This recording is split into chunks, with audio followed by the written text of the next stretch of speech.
Gagnon. Alors, recommençons, M. Pelletier. Oui.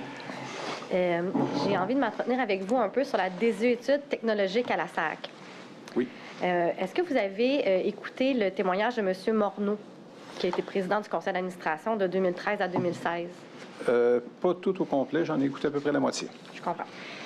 À votre entrée en poste en 2016, est-ce que vous avez eu l'occasion de vous entretenir avec M. Morneau sur l'ensemble des études effectuées à compter de 2009 à la SAQ qui confirmaient un peu l'obsolescence des systèmes informatiques de la SAC? J'ai pas pu m'entretenir avec lui parce qu'il était déjà remplacé par Mme Telfer. Je comprends. Donc, vous n'avez jamais eu de discussion avec lui à ce sujet-là? Non. Okay. Est-ce que vous avez eu des discussions avec Mme Telfer au sujet de ces études-là qui ont été effectuées à compter de 2009? Ce sujet-là, au début, en fait, là, on se situe en fait à mon entrée en 2016. Oui, c'est ça. Directement avec Mme Telfer, non. Okay. Est-ce que vous avez écouté le témoignage de Mme Croteau? On en parle un peu plus tôt, là. Est-ce que j'ai compris Croteau? Croteau, oui. Anne-Marie Croteau, je reviens à Anne-Marie Croteau, là, la sommité en matière technologique. Est-ce que vous avez entendu écouté son témoignage? Je l'ai entendu à peu près à la moitié aussi. OK. Oui. Donc, pas au complet? Non. OK.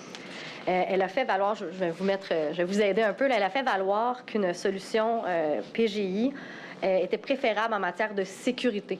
Est-ce que vous avez écouté cette partie de témoignage qu'elle a rendue? J'ai capté, et puis, effectivement... Est-ce que vous êtes en désaccord avec elle? Bien, en fait, c'est difficile à dire d'être en accord ou en désaccord parce qu'il y avait plusieurs informations qui circulaient sur les avantages d'un PGI, sur les désavantages. Donc, à cette époque-là, comme je l'ai déjà mentionné, ça ne nous appartenait pas de porter un jugement sur tel ou tel outil, là. Sauf qu'on était conscient que chacun avait ses forces et chacun avait ses faiblesses. Mais à ce moment-là, on ne portait pas de jugement là-dessus. La faiblesse, si je retourne à votre témoignage, c'est les études que vous avez regardées, le benchmark que vous avez fait, oui. Et qu'à chaque fois qu'il y avait l'implantation de PGI, c'est qu'il y avait des dépassements de coûts. Exactement. Et il y avait aussi de la documentation qui disait qu'un PGI qui est censé tout faire, à la blague, on disait, bien, le système est même supposé de faire le café, là, parce que quand c'est rendu là, quand ça fait tellement tout, quand c'est tellement intégré au complet, bien, il y a toujours des risques qui sont plus grands. Là. De tout intégrer une boîte comme la SAC, c'est pas rien. Là. Mais la question était plus précise. Bien, il y avait une question qui était précise en termes de sécurité. En termes de sécurité, vous faites comme un genre de benchmark également. Excusez-moi l'anglicisme. Là, c'est étalonnage, comme on dit. Oui, c'est ça. Oui. Bien, en fait, du côté de la sécurité, on a toujours été très, très sensible parce qu'on avait déjà des mandats qui roulaient dans la direction pour ce qui est de la sécurité. À l'époque, de mémoire, le BGQ nous demandait justement de faire des travaux spécifiques axés sur la sécurité. Donc, la sécurité a toujours été omniprésente dans tous nos travaux de suivi là-dessus. Donc, mais si je comprends bien, vous n'avez pas de contre-étude par rapport au fait comme le prononce Mme Croteau, que les PGI seraient préférables en matière de sécurité? Je ne peux pas vous confirmer qu'on avait autant de certitude que ça, mais ce que je peux vous dire, c'est que la sécurité, comme dans tout logiciel, comme dans tout progiciel, doit être assurée. Et si le PGI ou si la solution n'a pas ses propres contrôles, comme dans le SGPE, par exemple, on disait que l'outil n'avait pas des contrôles suffisants pour la SAC. L'outil arrive avec un package de base et la société doit compléter justement pour s'assurer. Mais de conclure que les PGI sont définitivement plus sécuritaires... On va laisser Mme Croteau avoir son opinion. Exact. Okay. Est-ce que vous vous souvenez également que Mme Croteau a mentionné que les solutions maison avaient d'importants coûts cachés? Vous vous en souvenez, elle mentionnait la notion de coûts cachés. Est-ce que vous avez entendu cette partie de son témoignage? Je n'ai pas entendu cette partie-là. Okay. Est-ce que vous êtes en désaccord avec elle? Que les développements maison peuvent avoir des coûts cachés, bien, je vous dirais, là, c'est sûr qu'on est un peu biaisé parce qu'on connaît la suite de l'histoire. Non, mais c'est ça. Mais à cette époque-là, ou en tout cas dans son... Bien, c'est sûr que les développements maison, à notre avis, étaient plus faciles à contrôler parce que c'est plus développé par morceaux, par pièces, par bloc. D'ailleurs, le plan de pérennité avait été débuté avec différents blocs. Alors, à notre avis, donc, c'était plus facile à suivre, donc c'était moins risqué. En termes de coûts, bien, évidemment, même si c'est un développement maison, l'expertise dans la boîte chez nous n'était pas toute là, donc il fallait nécessairement faire affaire aussi avec des sous-traitants qui avaient l'expertise. Donc, Évidemment qu'à partir du moment où on fait affaire avec de l'expertise externe, bien, il y a toute une gestion contractuelle qui s'articule et bon, tout ça. Donc, il y a toute une gestion des coûts là, qui doit être faite. Maintenant, est-ce que cette gestion des coûts-là est plus risquée que d'aller dans un PGI? Je pense pas. OK. Et en terminant pour Mme Croteau, là, elle a également mentionné que pour elle, selon son expertise, son expérience, c'était préférable d'avoir un PGI au niveau de l'évolution des systèmes, qui s'adaptait plus au fur et à mesure. Est-ce que vous êtes en désaccord avec elle? Je vous dirais que oui, je suis en désaccord. Et, en apportant des nuances, là, cependant, ce qui arrive, c'est qu'un PGI pur, comme un logiciel, bien pas un PGI, mais un logiciel d'impôt, on sait que quand il va être mis à jour à chaque année, bien, on peut s'y fier, puis c'est pas plus compliqué que ça. Par contre, parce qu'un logiciel d'impôt est 100% vanille, là, Il est normé, en tout cas. il est normé, puis on ne peut pas venir jouer dedans. Alors que si on va dans une solution comme on vit présentement, puis qu'on va dans un PGI, qui doit être personnalisé à un très, très haut niveau, à partir du moment où on rentre dans les mises à jour, c'est très, très, très compliqué et très coûteux. Est-ce que vous, quand vous êtes arrivé en poste en 2016, vous avez validé l'ensemble des informations que détenait la SAC sur la désuétude de ces systèmes informatiques? Bien, en fait, moi, j'avais eu une mise à niveau quand je suis arrivé à la DVIEP, donc principalement par Martin Lapierre et par l'équipe en place. J'avais déjà capté quelques informations du temps que j'étais à la vice-présidence finance sur d'éventuelles désuétudes des systèmes.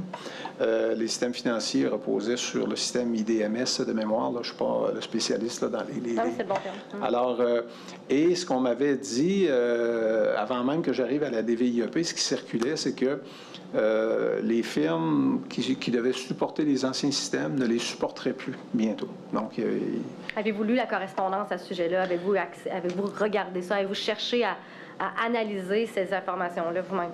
Oui, bien, en fait, on a eu une correspondance. C'est Martin Lapierre qui me l'avait partagée. Je ne peux pas vous dire à quelle place qu'elle est rendue présentement, mais c'est une correspondance qui vient d'un de ces fournisseurs-là des bons vieux systèmes qui déclarait que d'aucune façon ces systèmes-là étaient pour tomber puis qu'ils allaient continuer à les supporter longtemps, qu'ils étaient toujours en business, etc. Vous avez juste vu une correspondance? Moi, c'est la correspondance là, que je me souviens le plus. OK. Ouais. Est-ce qu'on l'a?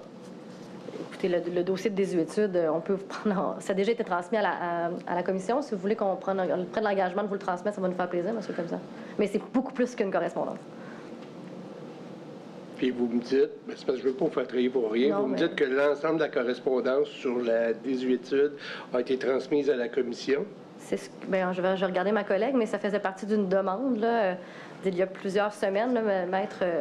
À vérifier, monsieur le commissaire. On va le vérifier. Vérifiez-le de votre côté, mais on va le vérifier. Oui, je ne vais pas faire un engagement si on a tout ça. Là. Je vais vérifier. Je comprends que ça sera un titre d'engagement dans la mesure où ça n'aurait pas été traité. Dans la mesure, effectivement. Merci beaucoup. Est-ce que vous souhaitez que cet engagement-là comprenne... Je ne ferai pas un engagement. J'ai la parole de l'avocate en chef de la SAC. Là, donc, on pourrait inclure les études également. J'ai pas de raison d'en douter. Absolument, mais en plus, il y a les études également, donc on pourrait vous envoyer le portrait global. Ça serait apprécié, oui. Alors, parfait. Vous parliez hier, vous aviez un échange avec monsieur le commissaire sur le 10 millions par année. Oui. Les 10 millions, c'est pour les licences seulement. Bien, en fait, c'est que le chiffre qui circulait à l'époque, c'est que si on continuait de supporter les bons vieux systèmes, il y avait une facture qui était estimée autour de 10 millions annuellement. Donc, là-dedans, ça devait inclure un certain nombre de licences aussi, parce que même dans les vieux systèmes, je pense qu'il y avait des coûts de licence, là, encore. Mais si je vous suggère que le 10 millions, c'est les licences seulement, puis pour l'ensemble, l'architecture numérique, ça serait plus autour de 63-64 millions. Est-ce que ça vous rappelle quelque chose? J'avais pas un chiffre aussi élevé que ça, là, quand on l'avait analysé, en fait, quand on l'avait regardé. Revenons, vous en parliez tout à l'heure du plan de pérennité. Oui. Le plan de pérennité, vous avez affirmé lundi matin que, peu importe le plan de pérennité PGI, la SAC ne détenait pas les ressources internes pour mener à bien cette transformation-là. Exact. Okay. Donc, peu importe la solution, elle se devait d'aller à l'externe. Oui. Okay. On a parlé également de M. Michel Léveillé.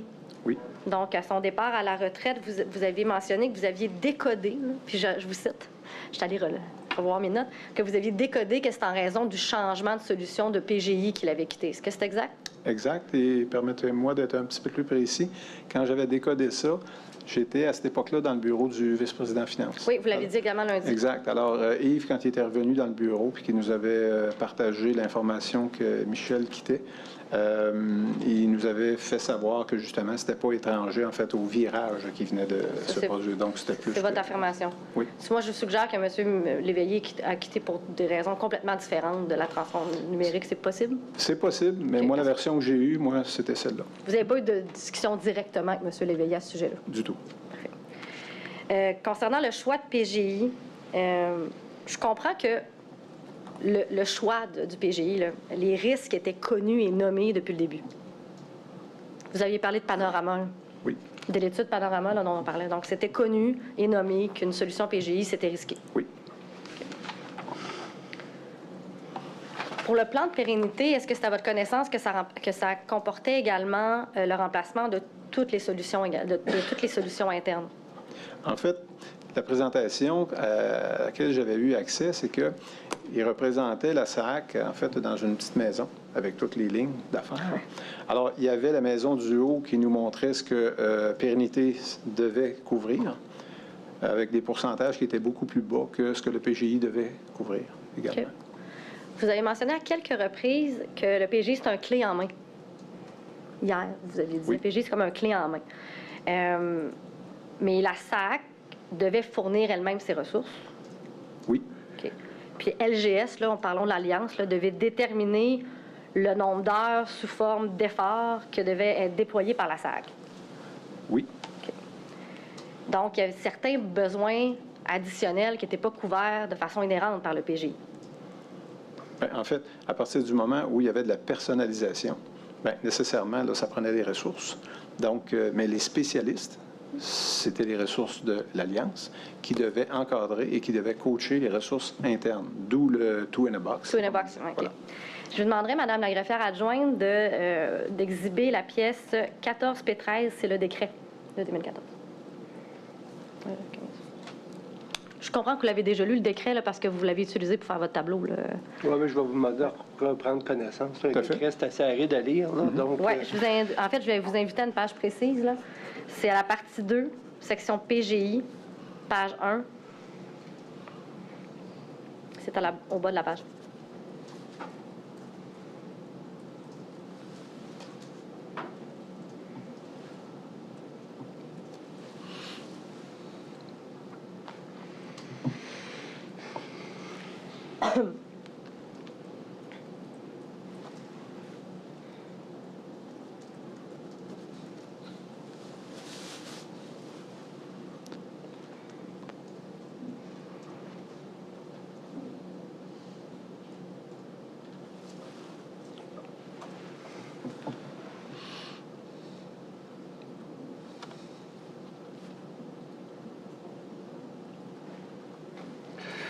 Alors, c'est le CT qu'on avait déposé sur 14P13 du 21 avril 2015. C'était celui-là, Ben? Exactement. Puis je vous invite à aller un peu plus bas, Madame la greffière adjointe, à la page 1, au deuxième paragraphe, dans la section PGI.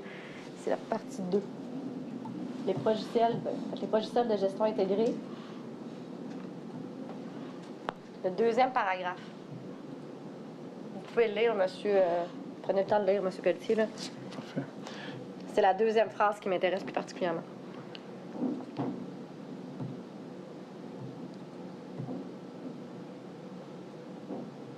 Je peux la lire à haute voix. Donc, on voit, là, il demeurera toutefois des besoins non couverts qui demanderont des investissements additionnels, appels d'offres, efforts et coûts d'administration additionnels. Donc, je comprends que, dès le départ, là, c'est connu que la solution PGI là, ne rencontre pas l'ensemble des besoins là, de la société. Tout à fait. OK. Est-ce que vous avez eu des discussions au cours de votre mandat pendant 5 ans avec Mme Tremblay sur cette question précisément-là? En fait, sur le CT, on est très peu revenu là-dessus entre moi et Mme Tremblay. Ça, c'était déjà derrière. Je comprends. Donc, ça avait déjà été canné. Et puis, donc, on n'est pas revenu là-dessus souvent. En fait, on a fait référence à ça dans notre fameux tableau là, qu'on a produit pour M. Martineau. Là. Okay. La fameuse colonne CT. Exactement. Donc, c'est là qu'on l'a ramené. Mais non, sans plus. Parfait. Alors, au processus d'appel d'offres maintenant, j'aimerais comprendre bien le rôle de votre direction à chacune des étapes. Là. Oui. Donc, au niveau de l'évaluation des besoins, la DVIEP était impliquée? En fait, moi, quand je suis arrivé en 2016, le processus était déjà commencé. Oui. Donc, c'est ODA qui avait déjà amorcé tout ça. Donc, le mandat de surveillance, donc, il était déjà commencé au niveau de l'appel d'offres. Là, je vais juste attendre, je ne vois pas le document. Ah non, j'y vais. OK. Vous me regardez, regardez le commissaire, là, mais il n'y a pas de document à l'appui. Parfait, merci. Donc, vous regardez qui vous voulez, mais c'est moi qui pose les questions. Non, c'est parce que je pensais qu'il était pour avoir un Non. document. Non, mais au niveau de... Revenons à la question, là, je vais vous recentrer. Là. Au niveau de l'évaluation des besoins, la DVIEP, par vous ou par votre prédécesseur, participait aux ateliers. Ça, c'est à votre connaissance? Oui. Parfait. Au niveau de l'élaboration des documents d'appel d'offres, même question. La DVIEP avait un rôle à jouer également à ce niveau-là. La DVIEP a été présente tout le long, autant dans le développement des documents. Quand les documents étaient prêts, en fait, on les avait. Il n'y avait aucune restriction, en fait, à cet Elle est égard. là, mais c'est parce que j'ai un mot que vous avez dit, là, je ne sais pas si c'était en question votre réponse, mais il y a en aucun moment, c'est votre rôle de participer, là. Exactement. Mais vous êtes là. Excusez-moi, c'est ma question était peut-être... Ouais, On peut-être est là. juste Vous étiez là m'assurer, en là, tant que parce que Tout à fait. On est là, mais on est en surveillance du processus. c'est ça le rôle d'un surveillant, là, c'est pas de Exactement. participer, c'est de surveiller. Exact. Vous avez raison, merci de votre correction. Donc, Oui. au niveau de l'évaluation des besoins, Oui. au niveau de l'élaboration des documents d'appel d'offres, Oui. au niveau d'évaluation qualitative, Oui. au niveau... et il y a aussi vous avez une implication, en fait, vous êtes également conjointement avec le vérificateur externe, on l'a nommé, là, c'était ma lettre. Oui. Parfait, OK. Donc, il y avait des mécanismes de contrôle tout au long des étapes auxquelles vous étiez partie intégrante. Oui. Parfait. Je vous demanderais, Madame la greffière adjointe, de prendre la pièce 28 P97. C'est le rapport du comité de sélection au RORC du 24 février 2017. Je vous demanderais d'exhiber la page 1.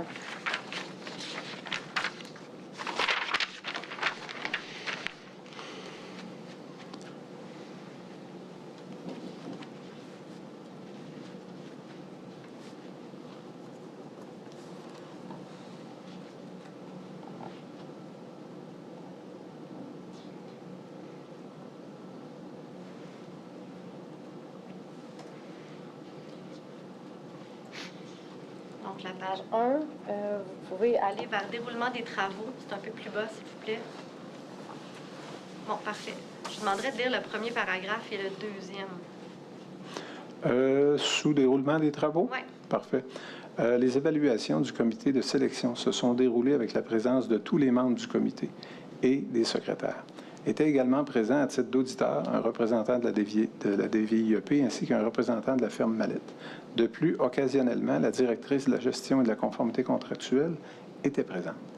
Tous les membres ont fait une évaluation individuelle des soumissions.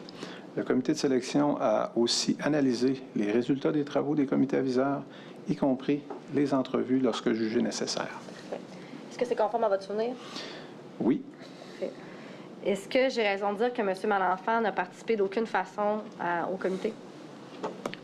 C'est tout à fait exact. Parfait. Vous avez parlé du frère de M. Malenfant hier. Là. Vous avez mentionné qu'il œuvrait là, dans le domaine des technologies. Si je vous suggère plutôt qu'il est manager en matière de fiscalité, est-ce que c'est possible? Nous, ce qu'on avait trouvé comme information, c'est qu'il était directeur principal des technologies de l'information chez Deloitte. OK. Ça, c'est l'information que vous avez reçue? Oui. OK. Est-ce que vous avez fait des vérifications à savoir si la firme Deloitte avait mis une muraille de Chine pour protéger de façon exemplaire l'indépendance du processus en regard de M. Malenfant, frère? Non, vous n'avez pas fait de vérification à ce sujet-là? Non. On avait seulement dénoncé le fait. Je comprends. C'est une information comme ça que vous avez vue, mais par la suite, vous n'avez pas fait de vérification plus accrue. Mais si moi, je vous dis que Deloitte a fait son travail comme une firme indépendante et compétente et qu'elle avait mis une muraille de Chine, c'est pas à votre connaissance, mais moi, je vous l'affirme. Oui. Donc, on va prendre... Parce que, comme je le dis toujours, ce qui fait preuve, c'est votre réponse, ce n'est pas la question. J'en tiens pas compte de ça, à moins que vous affirmiez que ce qui est dit par le procureur, soit procureur de la commission, procureur des parties, vous acquiesciez à sa suggestion. D'abord, Mais bref, et pas là, votre c'est pas votre connaissance. Non. Donc, je peux continuer? Parfait. Absolument. Alors, la pièce 26, P74. On va prendre la page 55 et 56, la note du 16 juin 2015. Quelle date encore, Maître? 16 juin 2015. On est avant l'arrivée de monsieur. Oui, là, mais- parfait. Oh, oui, je suis correct.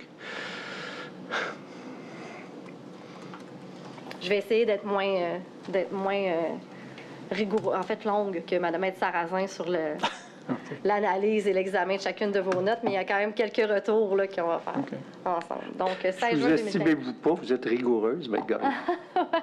C'est ça. Page 55-56, s'il vous plaît.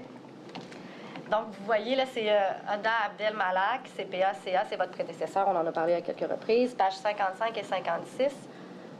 Ouais. Donc, allez un peu plus bas. Allez lire, en fait, le dernier paragraphe de la page 55. Vous pouvez le lire, monsieur Petit. Celui qui commence par « En ce qui a trait ». Oui, exact. Parfait.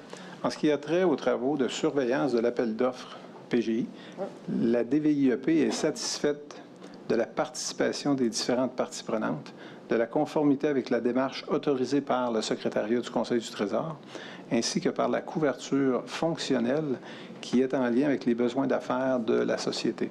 Pour l'instant, la seule préoccupation soulevée par la DVIEP concerne le risque de glissement de l'échéancier du processus d'appel d'offres. C'est Madame Oda, là, vous l'avez mentionné à son arrivée, ses constats relativement à ce que la DVIEP avait pu observer précédemment à votre arrivée? En fait, à mon arrivée, moi, j'ai pris connaissance de toutes les communications donc, qui avaient été faites sous son règne à elle en lien avec le projet CASA. Parfait. Puis, paragraphe suivant. Conclusion.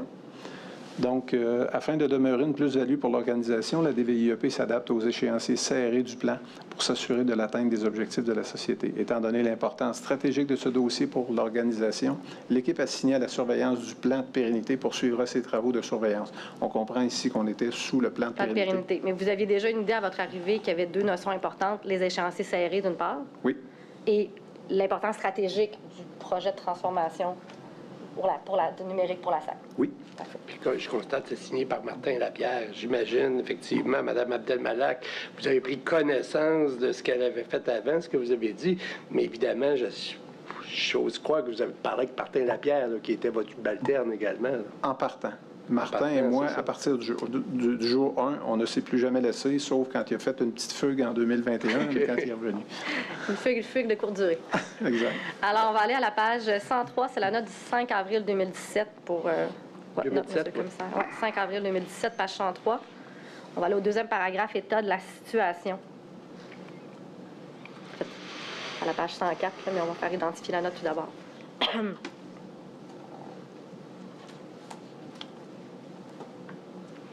Donc, on est bien le 5 avril 2017. C'est de vous, là. Je ne veux pas vous piéger, donc on va votre nom. Ça va, oui. Mais on va descendre à la page 104, en dessous d'état de situation. On est rendu à la conclusion. Toutefois, ouais, en fait, c'est plus toutefois la j'aime mieux votre voix que la mienne. J'ai un peu une grippe, là. Je pense que c'est un secret pour personne rendu ici. Donc, toutefois, pouvez-vous lire la phrase, s'il vous plaît? Alors, toutefois, la DVIEP a constaté la prise en charge de ces risques par la direction qui a notamment mis en place une structure de gouvernance spécifique à CASA. C'est ma question sur ça, la structure de gouvernance spécifique à CASA. Moi, je t'avance ça. J'aimerais savoir, c'était quoi les risques. Ah, mais on l'avait visé, mais on peut le relire, si vous voulez. Là, on le fait dans... Oui, mais j'aimerais ça que l'entendre, remonter. effectivement. Peut-être juste monter le document. Oui, là. parfait, merci. Parce que là, il y a des risques. C'est en termes de coût, si on parle d'un 10 Donc, le 3 mars, la société a annoncé que l'Alliance, alors ici, on venait d'annoncer le gagnant de la soumission, a été sélectionné. Donc, on venait de prendre connaissance justement du coût du contrat, donc le fameux 458 millions. À la suite de la sélection de l'Alliance, l'équipe de gestion de CASA a procédé à l'actualisation du projet. Évidemment, il partait d'un CT là, de 125 millions. Là, il y avait en fait à faire un contrat à la hauteur de 458 millions. Donc, il devait procéder à l'actualisation du projet, notamment en ce qui a trait à l'analyse des coûts, des bénéfices, afin de prendre en compte la proposition de LGS IBM SAP. Par ailleurs, la DVIEP effectue actuellement des travaux d'audit afin d'en apprécier adéquatement l'actualisation du projet. Oui, puis on voit au troisième paragraphe, on en avait parlé là, avec Maître Sarrazin du report de Panorama Consulting Solutions. Oui. Donc, on revient à mon paragraphe à la page 104. Merci, Monsieur le commissaire. Bon, la structure de gouvernance spécifique à CASA. Oui. Donc, c'est exact que vous en faites la structure de gouvernance Oui. spécifique à CASA, pour vous, c'était quelque chose qui vous rassurait à titre d'auditeur? En fait, la structure de gouvernance de CASA venait de se mettre en place. Donc, ici, on est en 2017. Oui. On parle, évidemment, le cœur étant le bureau de projet, donc le bureau de programme. Mais le bureau de programme relevait donc du VPTI. Et la structure, de façon un peu plus précise, je vous ramènerai, si vous le permettez, mais dans le tableau que je vous ai présenté hier, sur les 3 niveaux de maîtrise qu'on avait personnalisés pour CASA. Alors, on peut se référer, en fait, à ce tableau-là pour illustrer quelle était la gouvernance donc, qui était prévue pour ça. On comprend que le comité directeur du projet, pour éviter les doublons, devenait le comité de direction de la SAC pour ça. Puis vous étiez...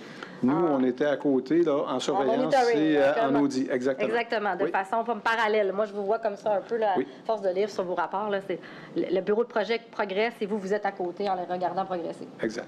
OK. Ensuite, la note du 11 mai 2017, c'est la page 111. Question de curiosité. Oui. Au 2e paragraphe.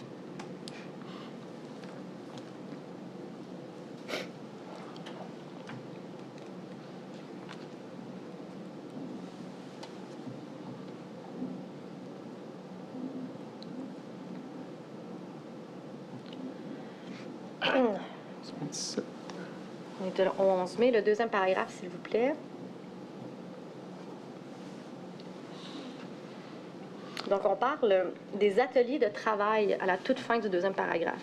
Les auditeurs ont également apprécié les travaux ayant trait à l'élaboration de l'entente contractuelle en assistant notamment à certains ateliers de travail. Est-ce que vous avez un souvenir des ateliers de travail auxquels vous participiez? Oui, tout à fait. Donc, c'était soit moi et ou Martin Lapierre, quoique Martin se devait d'y être tout le temps parce que moi, je voulais toujours être rassuré quant à dans l'entente, quant aux risques technologiques et tout ça. Donc, on rentrait plus dans son champ d'expertise à lui. Donc, l'équipe de gestion du projet a également élaboré une analyse de risque spécifique. Effectivement, l'équipe de la DVIEP dédiée à la surveillance a contribué à cette analyse. Donc, on a assisté à ça. Okay. Mais les ateliers de travail, comment ça Mais les concrètement, ateliers, là? Puis là, on est dans l'étape où le contrat vient d'être adjugé. Et là, on est dans la rédaction du contrat. Alors, on assiste à ça. On assiste aux ateliers de travail pour la rédaction du contrat. Et il va y avoir un contrat cadre, il va y avoir un contrat spécifique pour les services professionnels, par exemple. Donc, on participe à ça. Maître Derico, qui s'occupait du dossier, un externe à l'époque, et on pouvait, presque en temps réel, réagir aux différentes clauses contractuelles, notamment quand ça parlait que EY était pour être la firme qui avait été retenue pour faire les revues de qualité. Bien, à ce moment-là, nous autres, on avait proposé que, minimalement, que dans le contrat, que ce soit spécifié que le client à EY n'était pas l'Alliance, mais bien la SAC. Donc, vous avez une voix au chapitre, là, si je me permets. Exactement, okay. Exactement. Parfait. On va aller à la note du 6 décembre 2017, page 124.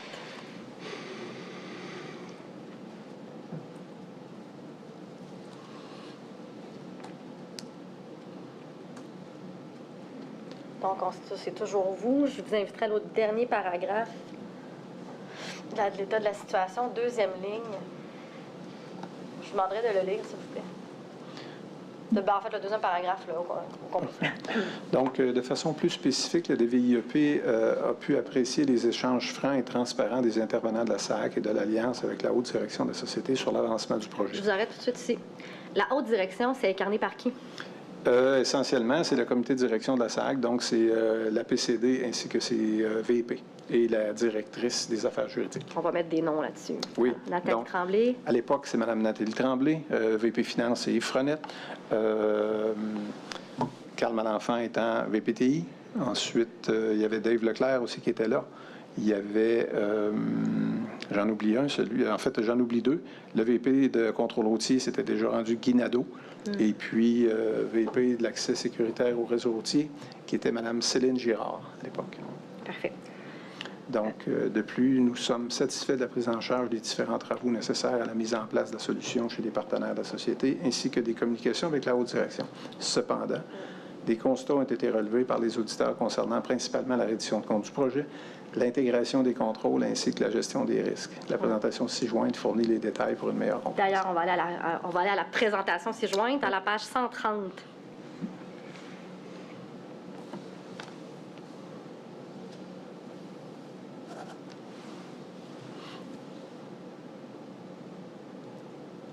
demanderais de lire, s'il vous plaît, M. Pelletier. J'aurai une question par la suite.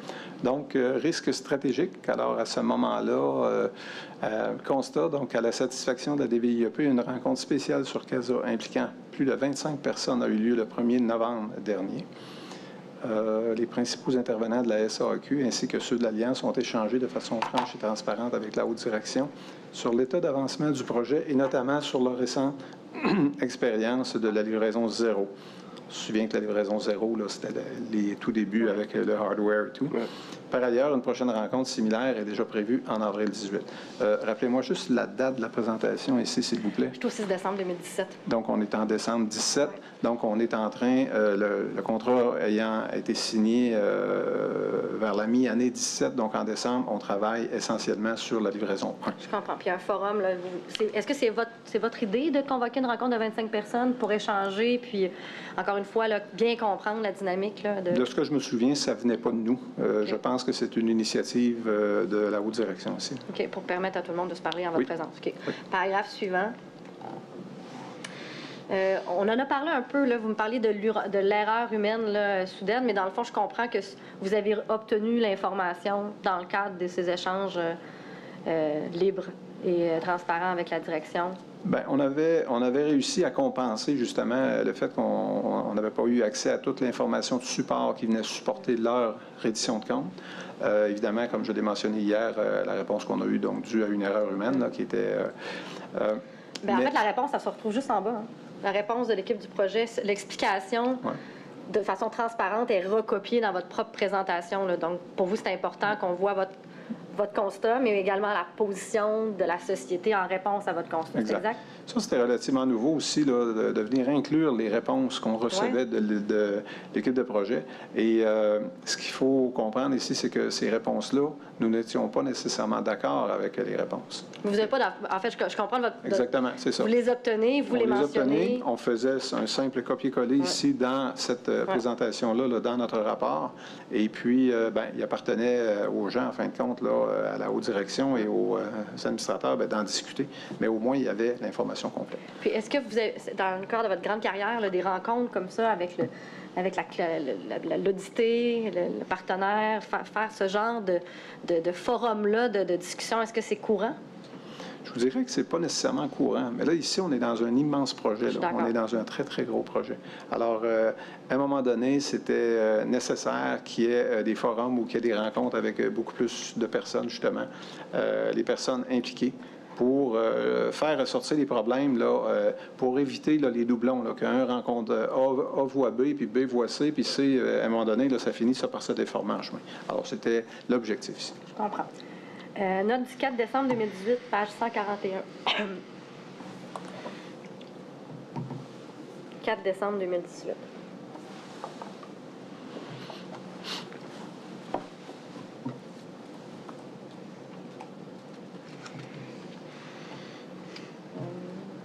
Juste à état de situation, peut-être descendre un peu.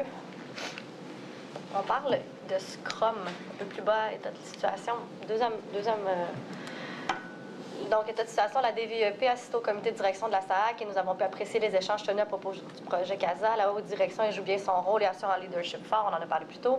De plus, des rencontres de type Scrum se tiennent systématiquement chaque semaine en notre présence avec la présidente et chef de la direction, les vice-présidents et la direction des affaires juridiques afin de dénouer des blocages et de prendre des positions rapidement. Oui. Les Scrum, c'était quoi ça exactement? Ça faisait partie, justement, des nouvelles façons de faire là, qui étaient nouvelles là, pour nous, en fait, à la SAC. Là, mais les scrums se déroulaient, ça pouvait être dans une salle de conférence, comme ces scrums-là qui impliquaient Mme Tremblay, qui était nouveau, en fin de compte. C'est que là, on en était rendu en décembre 18, on était tout près du lancement de la livraison 1. Mais on était aussi déjà dans la planification de la livraison 2.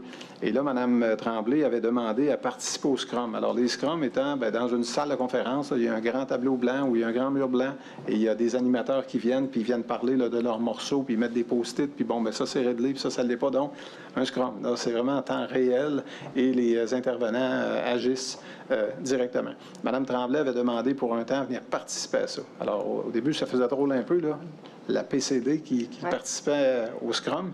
Mais comme je vous ai dit tantôt, les gens qui venaient faire leur pitch ou qui venaient faire leur présentation avaient intérêt à être prêts et à avoir des réponses. Parce que Mme Tremblay avait une très grande rigueur. Alors, on a évidemment assisté à plusieurs de ces Scrums-là. Et les rencontres étaient généralement divisées par thème. Je me souviens qu'il y avait eu un Scrum à un moment donné sur le document sur l'immatriculation qui allait sortir en bout de ligne. On était tous et toutes habitués au fameux petit papier vert. Alors là, il y avait eu une discussion sur, bien, dans l'avenir, ce ne sera plus ça. Les gens vont pouvoir l'imprimer chez eux. Donc, ça va devenir un papier blanc, mais qui va être normé. Donc, ils vont faire à partir de Saclic et tout ça. Alors, c'est le genre de discussion qu'on tenait là. Puis Mme Tremblay venait mettre son grain de sel là aussi. Et généralement, Mme Tremblay manifestait ses désaccords assez clairement là, dans ces rencontres-là, ou ses accords aussi. Donc, c'était comme un forum d'échange pour... C'est un forum d'échange auquel la PCD participait. Oui, puis vous aussi. Oui. Vous et votre équipe, là, parce qu'on parle d'équipe, là, vous n'étiez pas seul avec... En fait, à ces rencontres-là, généralement, c'était moi. OK. Oui. Mais donc, à chaque fois qu'on mentionne que la DVIEP est là, il y a un ou deux ou trois joueurs. Là, qui... Mais c'est vous le directeur. Oui. Parfait, merci. La page 144, c'est la synthèse de la deuxième revue indépendante du projet CASA. Je veux vous la montrer.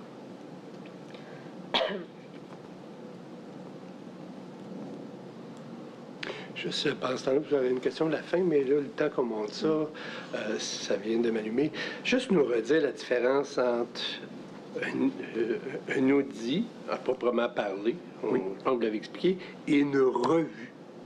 Est-ce que c'est juste sémantique ou vraiment il y a des Il y a des grandes différences. La première étant qu'un audit... Ça, c'est le rétroviseur. Qu'est-ce qui s'est passé? C'est le rétroviseur, mais ça amène nécessairement une indépendance en partant.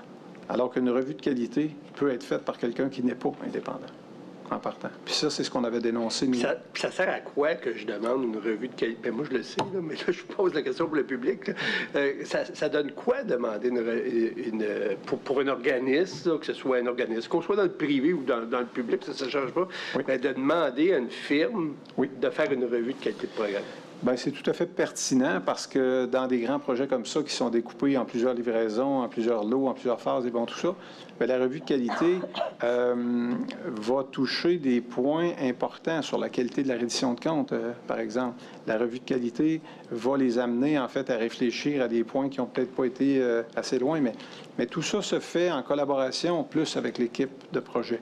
Alors, c'est pour ça que les rapports que EY avait à produire, bien, il les déposait d'abord à l'équipe de projet et ensuite de ça, là, bien, ça montait. Mais il n'y avait pas d'indépendance là. EY, oui, il y avait un travail à faire, puis il y avait leur mandat. C'est des professionnels. Mais c'est des professionnels, puis je pense que ce qu'il y avait à faire, en fait, ils l'ont bien fait en fonction de leur mandat. Okay? Mais la grande différence, c'est qu'un audit oblige nécessairement à être indépendant et à dénoncer des constats et à faire des recommandations et à demander un plan d'action. EY s'était rendu un peu jusque-là, parce que quand il déposait ça, bien, l'équipe de projet, évidemment, prenait ça à cœur, ce que EY déposait, et il y avait des plans d'action qui suivaient ça. Même s'il n'était pas obligé de le faire, même si mais il le faisait parce que c'était dans l'intérêt de tout le monde. Exactement. OK. Merci, vous m'avez devancé, là. Les lignes de questions, ça va être plus court. Mais vous, là, synthèse de la deuxième revue d'indépendante d'EY du projet CASA, est-ce que vous êtes l'auteur de cette note-là? On peut descendre, là, je veux pas... Peut-être de descendre un petit peu, oui, s'il vous plaît. Ça, c'était la deuxième. Oui, parce que j'ai une question sous-jacente. Est-ce que vous faisiez ça systématiquement à chaque revue? OK. Sur celle-là, oui, là, je me souviens de l'avoir fait. C'était à la demande de Mme Tremblay. Je comprends. Okay. Alors, on lui avait présenté sous forme d'axe avec les points positifs, les sources d'amélioration. Donc, il y avait... je vous reprendrai pas vos termes, vous l'avez très bien expliqué. Il y avait EY qui faisait son travail de revue indépendante. Je pense que c'était même prévu à l'appel d'offres. Oui, exact. Donc, son travail de vigie. Et là, vous faites une vigie du travail de vigie à la demande de Mme Tremblay. En fait, on vient un peu rassurer Mme Tremblay, voir s'il n'y a pas des angles morts là, dans leur revue que nous, on aurait pu voir, parce que EY venait nous rencontrer aussi. Et puis, donc, on lui avait brossé un tableau. Alors, à ce moment-là, peut-être juste de me replonger dedans un peu, là, mais dans les points positifs, donc, on disait, bien, la direction est alignée sur les contraintes majeures. Les sources d'amélioration, bien, le niveau de collaboration entre l'équipe CASA et les propriétaires de processus doit être amélioré. Donc, on avait déjà pu observer ça ici. Le processus décisionnel est établi, mais la structure organisationnelle peut être optimisée. Bien, c'est le genre de commentaires qu'on était déjà en mesure de faire suite à cette... Et vous les faisiez suivant la demande de Mme Tremblay à cet effet? Exact. OK. Ouais. Parfait. Parfait. Donc, on va sortir de vos notes maintenant, M. Pelletier. Puis, on va aller... en fait, je vais demander à Mme la greffière adjointe d'exhiber l'ordre du jour de la rencontre du 13 février 2020 du CPAV-CTI, que j'ai transmis au procureur en chef, là, et que normalement, ça devrait être la pièce 28 P107. Je ne suis pas certaine. Ah, c'est toujours une fierté. Oui, la prochaine, c'est P107, effectivement.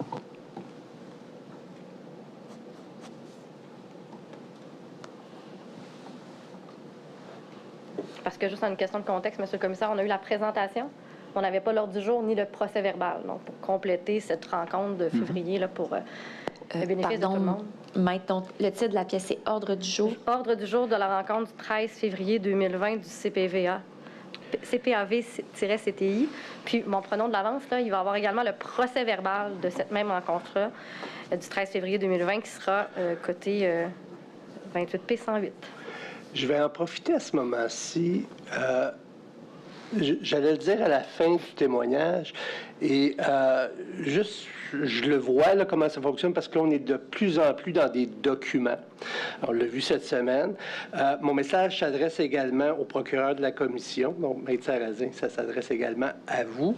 On est dans le cadre d'une enquête public. Alors, des fois, vous allez me trouver fatigant, même des choses qu'on a reçues, qu'on a déjà vues.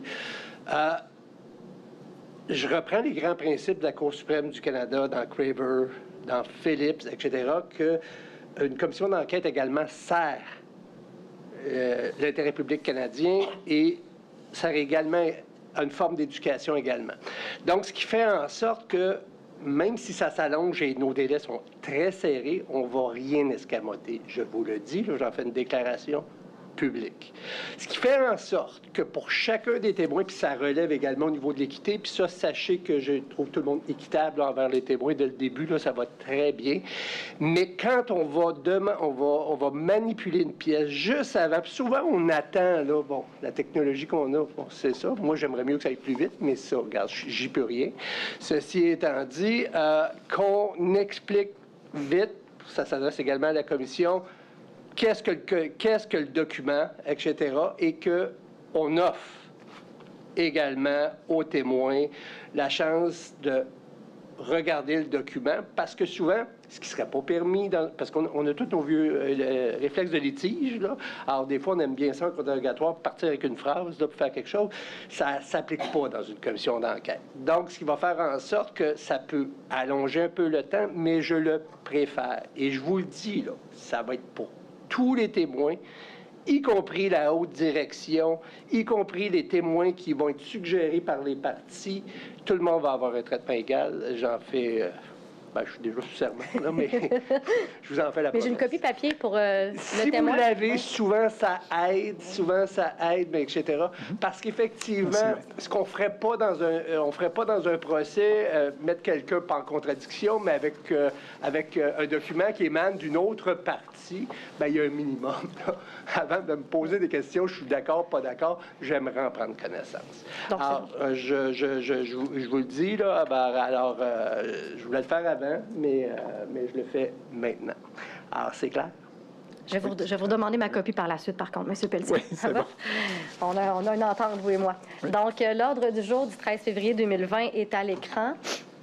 Donc, peut-être le descendre. On va aller au point numéro 4. Là, on voit que... Non, excusez-moi, Mme la greffière adjointe, juste remonter un peu pour les personnes présentes, c'est mon erreur. C'est quoi ce document? La première chose, c'est quoi ce document? Donc, pouvez ouais, on va descendre un peu. Non, en fait, c'est correct, on va le refaire tout à l'heure. Dans l'ordre du jour, point numéro 4. CASA, réconciliation des écarts.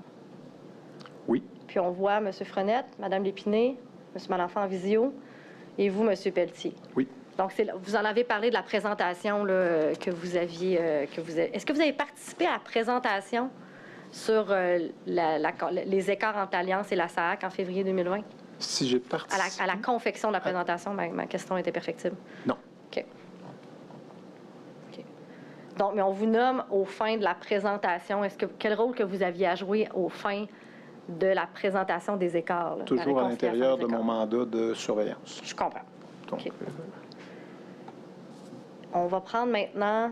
Donc, lors du jour, on voit il y a quand même un 30 minutes là, de dédié à ce point-là, les écarts entre l'Alliance et la SAAC. Oui. Allons maintenant au procès verbal du 13 février 2020.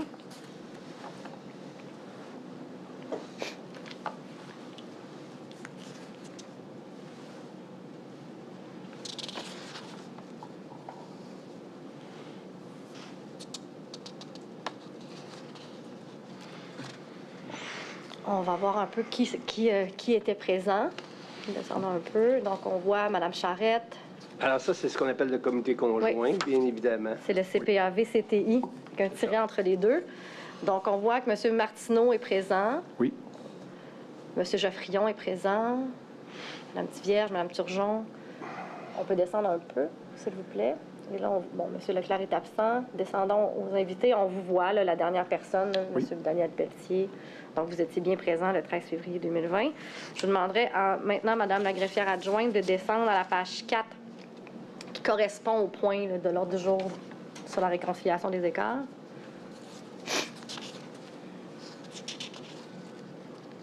Un peu plus haut, s'il vous plaît.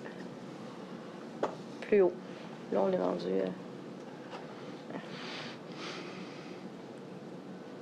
Donc, je vous demanderai de le lire, Monsieur Pelletier. Oui. Donc, CASA, réconciliation des écarts. Le vice-président aux ressources humaines, aux finances et à la performance et la directrice générale des finances et du contrôle organisationnel se joignent aux membres du comité. Alors, le vice-président aux ressources humaines, finances, donc, ainsi que le vice-président aux technologies et chef de projet CASA, dépose au procès-verbal sous la cote, donc, une présentation sur les travaux de réconciliation CASA. Je vous arrête ici, c'est la présentation dont on parlait là. Oui, tout à fait. Vous pouvez continuer, M. Pelletier, je suis désolée. Parfait. Donc, d'entrée de jeu, les invités informent les membres que la présentation porte sur un seul aspect du projet CASA, soit les travaux de réconciliation entourant les accords de compréhension entre la société et l'Alliance, et ce, pour assurer le succès du projet. Alors, il y avait eu tout un travail de fait à l'intérieur pour les analyses d'écart. Ce travail, moi, ma compréhension, c'est que c'est un travail qui a pris beaucoup d'heures et beaucoup de temps d'hommes là, pour faire, je vous dirais, l'adéquation entre les positions respectives des parties. Là. Exactement. OK. Continuez, s'il vous plaît. Il mentionne que l'ensemble des objets en écart de compréhension a été recensé et classé en 5 familles et il présente le potentiel de réconciliation de chacune. 5 familles sont donc l'impact du nouveau plan détaillé sur l'échéancier et sur les efforts, le changement aux hypothèses critiques de travail, l'expertise ou les expertises spécialisées à conserver, la complexité des travaux ainsi que le cycle de réalisation. Je peux continuer? Moi, j'ai... Merci. Il précise que la Société et l'Alliance ont convenu de poursuivre leur réflexion sur la portée, la vélocité et les options pour diminuer le niveau de risque. Des discussions s'ensuivent, des questions sont posées, des réponses sont apportées dans les médias, d'autres pourront l'être à l'occasion des séances à venir. Ma question, M. Pelletier, c'est est-ce que vous avez des souvenirs, excusez-moi, là, des questions qui auraient pu être posées dans le cadre de ce conseil, de ce comité-là? Bien, évidemment, il y a eu un certain nombre de questions qui portaient sur est-ce que les coûts vont être impactés? Parce qu'on revient toujours ici dans le même triangle. On mentionne ici que la société ont convenu de poursuivre leur réflexion sur la portée et la vélocité.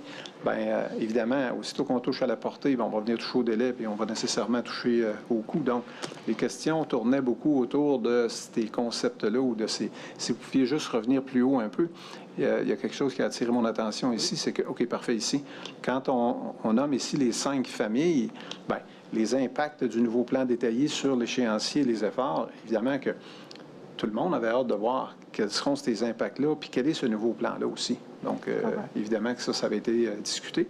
Les changements aux hypothèses critiques de travail, les gens avaient hâte de voir c'est quoi ça, qu'est-ce qu'il y a là-dedans. Les expertises spécialisées à conserver, parce qu'il faut se souvenir aussi que ce qui était prévu, c'était que l'Alliance devait faire un transfert d'expertise aux ressources de la SAAC, dans le but que la SAAC devienne autonome un jour.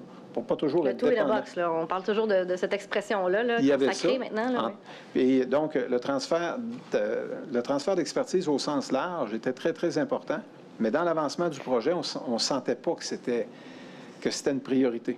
Pour qui? On ne sentait pas que ça se faisait vraiment. Les joueurs sur le terrain nous disaient, bien, écoute, on ne voit pas le jour, quand est-ce qu'on va pouvoir opérer ça tout seul?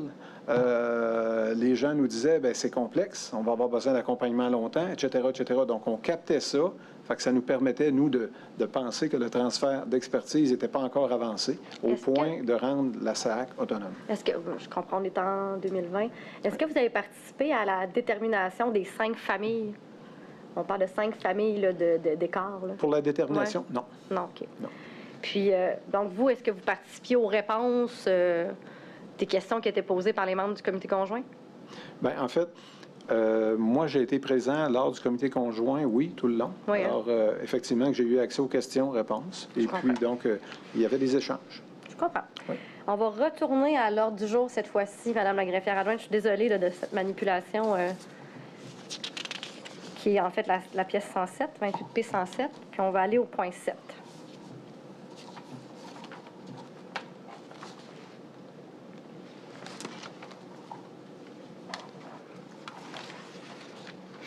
Donc, on voit... Maître, juste avant, vous en avez pour combien de temps, à peu près? Puis je vous limite pas loin de là, ça, sachez ça. J'en ai encore pour un bon 30-45 minutes. Parfait. Donc, ce qu'on va faire, c'est qu'on va aller à la pause du dîner tout de suite. Parce que moi, ce qui va être important, c'est que monsieur a déjà annoncé qu'il allait me suggérer des recommandations. Et je veux prendre du temps avec le témoin. Aussi. Alors, nous allons continuer. À moins que vous me dites, j'ai 2-3 questions. Ah non, mais finir c'est un vraiment pas sujet, le cas. là, C'est puis pas on ce cas de fait- figure-là. Non. Alors, ça va être à 14 h. Parfait. Parfait. Et même ordonnance de ne pas communiquer, même si on communique avec vous, j'ai eu vent de quelque chose. Alors, vous, l'ordonnance, c'est vous de par la personne de votre témoignage, bien entendu, bien compris. Donc, vous profitez du beau soleil, allez dîner et vous reviendrez en forme après ça pour compléter votre témoignage. Ça va? Merci. Merci.